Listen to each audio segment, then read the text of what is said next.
Sabdamu apa bagai air segar,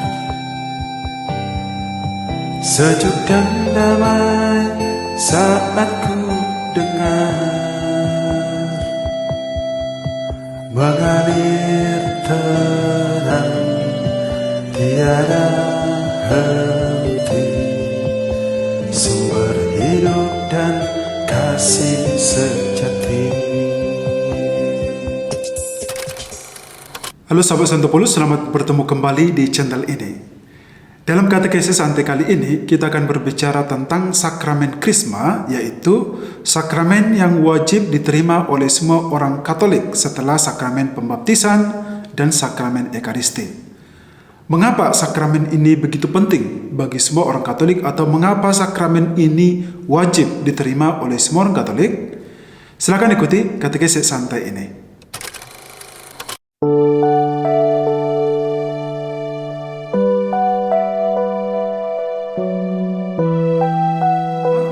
Pertama-tama kita perlu mengetahui apa itu sakramen Krisma.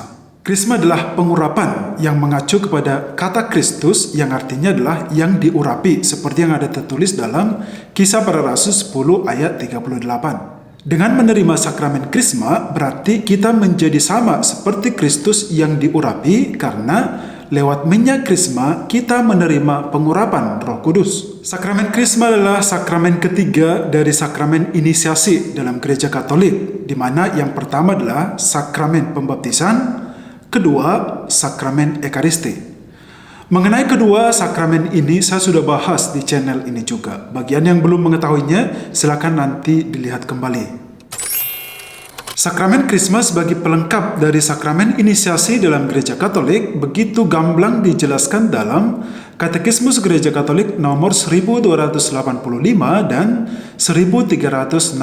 Katekismus Gereja Katolik 1285 berbunyi, bersama dengan pembaptisan dan Ekaristi, sakramen penguatan membentuk sakramen-sakramen inisiasi Kristen yang kesatuannya harus dipertahankan. Jadi perlu dijelaskan kepada umat beriman bahwa penerimaan penguatan itu perlu untuk melengkapi rahmat pembaptisan. Sementara Katekismus Gereja Katolik nomor 1316 berbunyi, penguatan menyempurnakan rahmat pembaptisan. Itu adalah sakramen yang memberi Roh Kudus supaya mengakarkan kita lebih kuat dalam persekutuan anak-anak Allah, menggabungkan kita lebih erat dengan Kristus, memperkuat hubungan kita dengan gereja, membuat kita mengambil bagian yang lebih banyak dalam perutusannya, dan membantu kita supaya memberi kesaksian iman Kristen dengan perkataan dan perbuatan. Sakramen Krisma disebut juga dengan istilah sakramen penguatan, sakramen Roh Kudus, sakramen kelengkapan, sakramen kedewasaan Kristiani, dan sakramen para saksi iman Kristiani.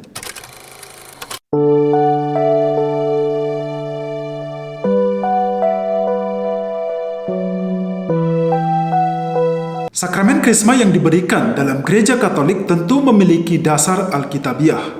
Contoh, dalam Kisah Para Rasul 8 ayat 16-17 berbunyi, sebab Roh Kudus belum turun di atas seorang pun di antara mereka, karena mereka hanya dibaptis dalam nama Tuhan Yesus.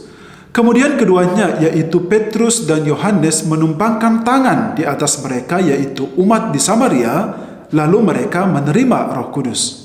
Sementara dalam Kisah Para Rasul 19 ayat 5-6 berbunyi, ketika mereka, yaitu umat di Efesus, mendengar hal itu, mereka memberi diri mereka dibaptis dalam nama Tuhan Yesus.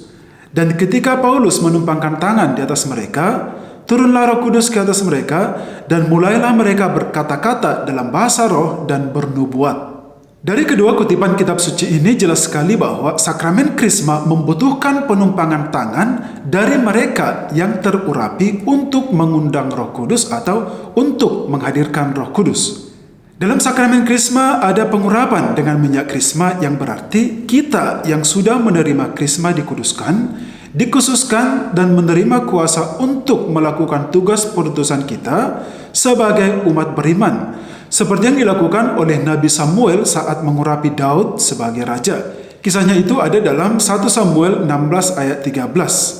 Sehingga dengan menerima sakramen Krisma, kita menerima Roh Kudus yang merupakan meterai atau tanda bahwa kita adalah milik Allah.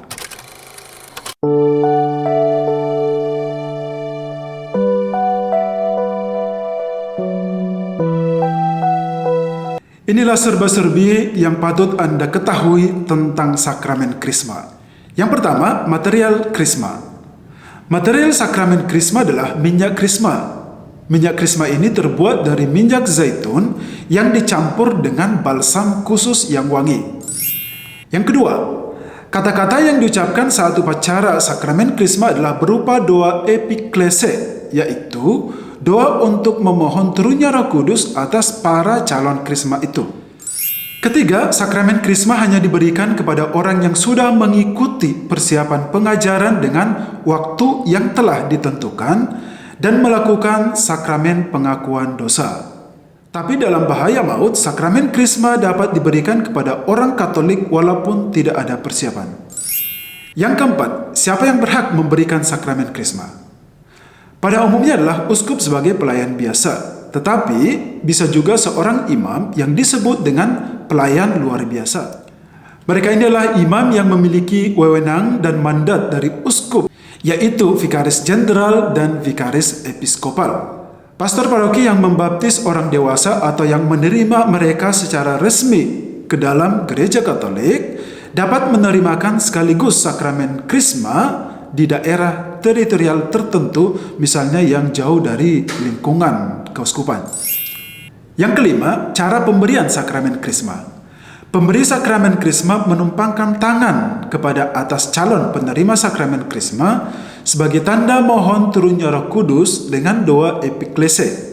Dan pengurapan minyak Krisma dilakukan dengan cara pelayan membuat tanda salib dengan minyak Krisma kepada dahi calon penerima sakramen Krisma itu dengan berkata, setelah dia sebutkan namanya, terimalah tanda karunia Roh Kudus. Yang keenam, orang yang bisa menerima sakramen Krisma adalah mereka yang sudah dibaptis secara Katolik dan sudah menerima sakramen Ekaristi dan usia mereka minimal 14 tahun atau mereka yang masih duduk di bangku kelas 2 SMP. Yang ketujuh, sama seperti sakramen pembaptisan, sakramen Krisma hanya diberikan satu kali. Dalam Katekismus Gereja Katolik 1317 berbunyi, seperti pembaptisan, penguatan juga mengukir satu tanda rohani, satu meterai yang tidak terhapus dalam jiwa orang Kristen. Karena itu, orang hanya menerima sakramen ini satu kali saja.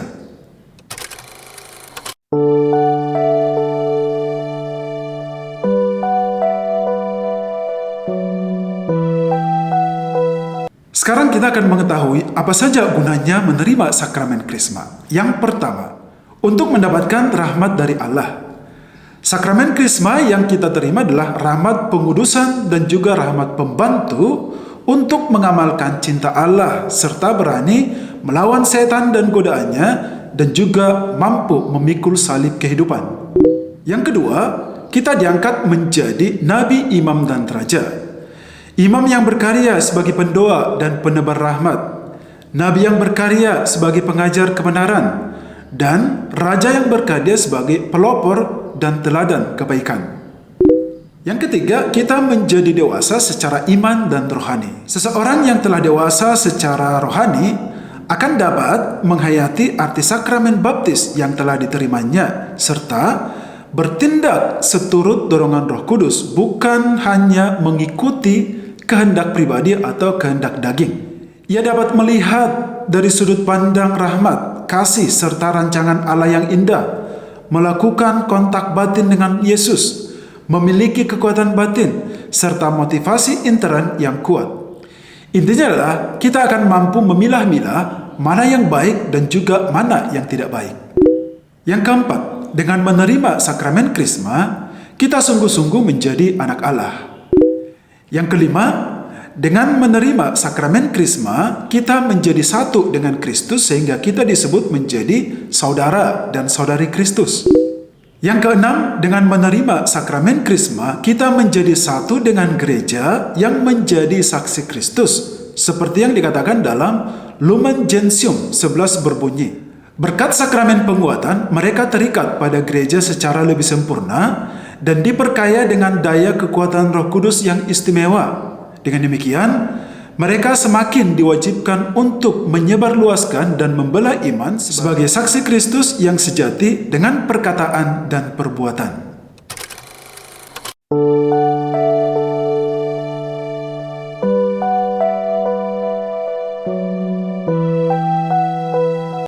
Sahabat Santo Paulus, demikianlah penjabaran saya tentang sakramen Krisma dalam Gereja Katolik. Sakramen Krisma ini sangat penting bagi semua orang Katolik karena dengan menerima sakramen Krisma ini, kita akan semakin dewasa dalam menghayati iman kita kepada Kristus. Dengan sakramen Krisma ini juga, kita akan semakin dewasa untuk menjadi saksi Kristus di dalam gereja dan juga di tengah-tengah masyarakat sendiri.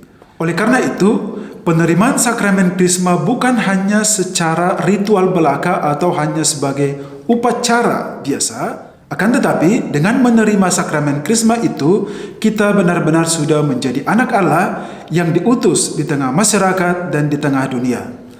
Sampai ketemu di episode selanjutnya.